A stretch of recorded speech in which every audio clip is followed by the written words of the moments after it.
my name is Morgan. You can't see my bookshelves, but today I am going to talk to you guys about Witch-A-Thon Round 2.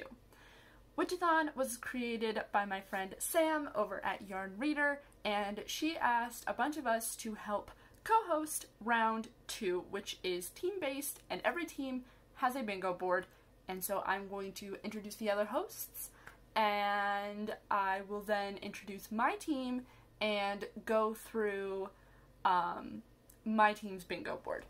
So linked in the description is going to be the Google Drive where you can access all of this information so that you can get most informed and pick whichever team you feel like is best for you. And there's also going to be a link to the Discord where you can join the Discord and you'll join your team there, where you'll have access to the team chats. And in order to choose your coven, there will be a channel that says choose your coven, and there will be a reaction post, and you will react with whichever emoji correlates to whichever team that you would like to be a part of, and it will automatically place you in the team's chat. And also the Twitter will be linked down below, so that way you guys can be notified when we do reading sprints or if there's any other Witch-A-Thon related announcements that happen either before or during the readathon, and you can stay up to date on a possible round 3 sometime in the future.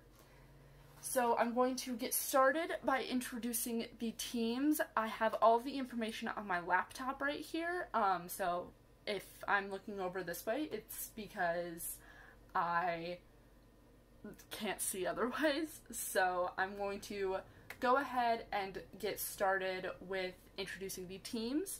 The first team that I want to talk about is Sam from Yarn Reader's team, the lovely creator of this readathon. She is hosting the Solo Witches team for the witches who would like to practice by themselves but still want to be part of a group and help contribute to the page numbers. The winner will be decided by page numbers, and us high priestesses have a little bit of a, I guess, a side bet going on where the winner of the entire readathon gets to dictate a book that is on the other 5 hosts' September TBR. So it's both very exciting and very intimidating at the same time. So, anyways, so that would be Sam's team. And then next we have Kim's team from Whimsical Narratives. She is hosting the Kitchen Witch team. So if you are a witch that enjoys baking, cooking, doing anything that involves the kitchen, that's the team you're going to want to join. I don't know what team I would end up joining if I had to choose, because all of the teams are led by amazing people and it's going to be a lot of fun regardless. It's going to be competitive and fun, and I look forward to the entire experience.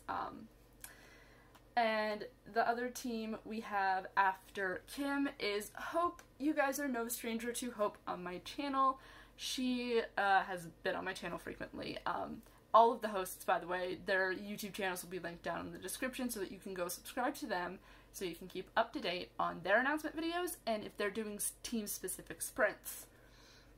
So, the Hedge Witch Coven is perfect for those of you who enjoy the great outdoors, who like to work with herbs and plants and all that fun stuff. But if you're more onto the rocks and crystals side of things, then you should join the Crystal Coven, which is being led by Katie from Kit Kats Can Read. And if you like kind of like a mix of everything from like the tradition of which herbs are used for what and different legacies or things of that nature, then I highly recommend joining Alicia's team from Books and Things with Alicia. She is heading the traditional witch coven, so if you like things to be a little bit more classic, I highly encourage joining her team. And finally, we have my team, which is the Cosmic Coven, and I am very excited to be hosting this because I love all things space aesthetic and it's a lot of fun. And if you are so inclined to join my team, the chat is going to be very fun. It's going to have a lot of chaos, lots of memes, lots of you know, gifts and all that fun stuff.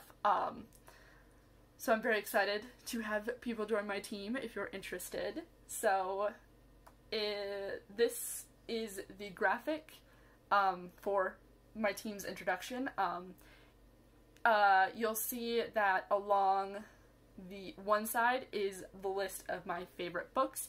There is a prompt relating to host fave, but you do not have to pick the host that you're the team on. So for example, if one of the books you really wanted to read is like one of Hope's favorites, it would still count regardless on if you were on Kim's team or Sam's team. It would all still count. What matters is the page number. And then we're gonna take a quick look at the bingo board.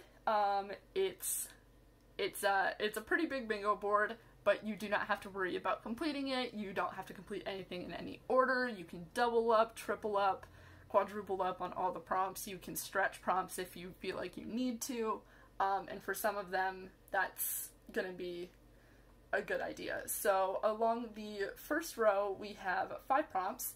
So a mystery thriller, a poll pick. You can use either social media or even your team's Discord chat if you would like to pick a specific book that correlates to the team. A 5-star prediction, so a book that you think you're going to give 5 stars. Planets, either a book with a planet on the cover or maybe the name of a planet in the title, something along those lines. And then we have blue book, so just a book with any sort of blue design on the cover. Then for row 2, we have stars on the cover, so any book that has stars. I would consider, like, if you read something like The Fault in Our Stars, that would count because the word stars or star is on the cover. I feel like that would count. Again, you can stretch prompts. And then next we have a sci-fi, so a sci-fi novel, and then we have a witchy book, so whatever book kind of gives you like witchy vibes. It doesn't have to necessarily be like a nonfiction book or anything like that. So you can really kind of play around with this. And then the 4th prompt on that row is a priestess fave. Again, I mentioned earlier that you can use any of the host's faves. Their favorites are all listed with their graphics on the Google Drive, so you'll be able to take a look at those if you feel like that's going to sway your opinion on a team or not. And then the last prompt on that row is an audiobook, so an audiobook of anything, so that's an option. And then for row 3, we have a fantasy novel. A book club read is the 2nd prompt. If you are not part of a book club, I highly recommend checking out the Late Night Bookworming Book Club's Twitter. That will also be linked down in the description so that you guys can see what our pick for August is, or you can read any of our past book club picks.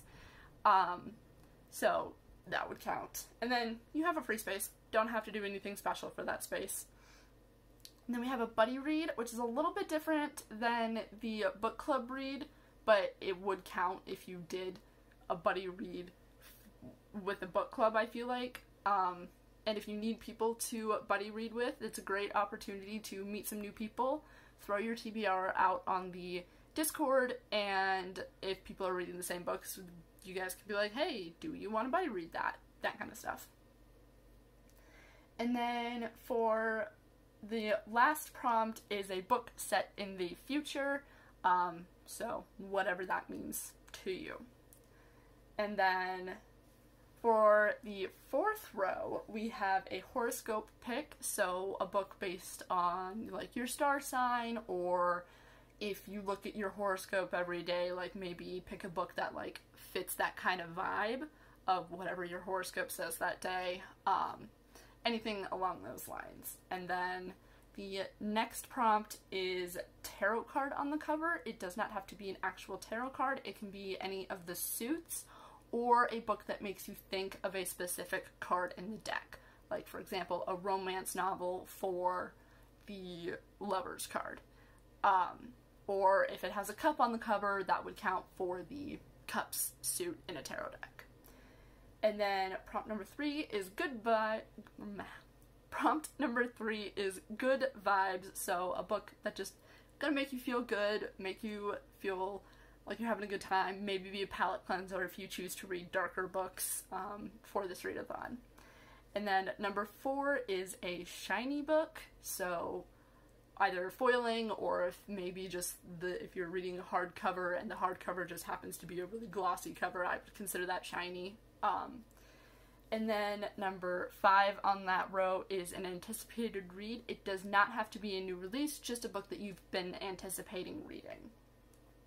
And then for the final line, we have mystery, which I feel is a little less suspenseful than a mystery thriller, because a mystery thriller has like that anxiety-inducing factor, whereas a mystery necessarily won't necessarily have one.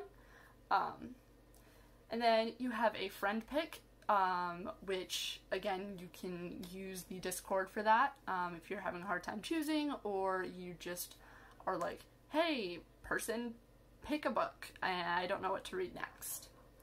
And then the third prompt on that row is to read a book that is over 400 pages. Number 4 on that last row is to read a book with a dark cover, either maybe dark subject matter or just a dark color scheme. And then finally the last prompt is a difficult read. So whatever difficult means to you, that is the book that you should choose, whether it be like a big book or a book with small font, a difficult subject matter, anything along those lines. So that is all the information that you need to know about Witch-A-Thon Round 2. If you enjoyed this video, feel free to give it a thumbs up, or if you didn't enjoy this video, feel free to give it a thumbs down. Doesn't matter to me either way. Let me know in the comments whose team you would like to join, and I will see you guys on Friday for my Friday reading sprints. Bye!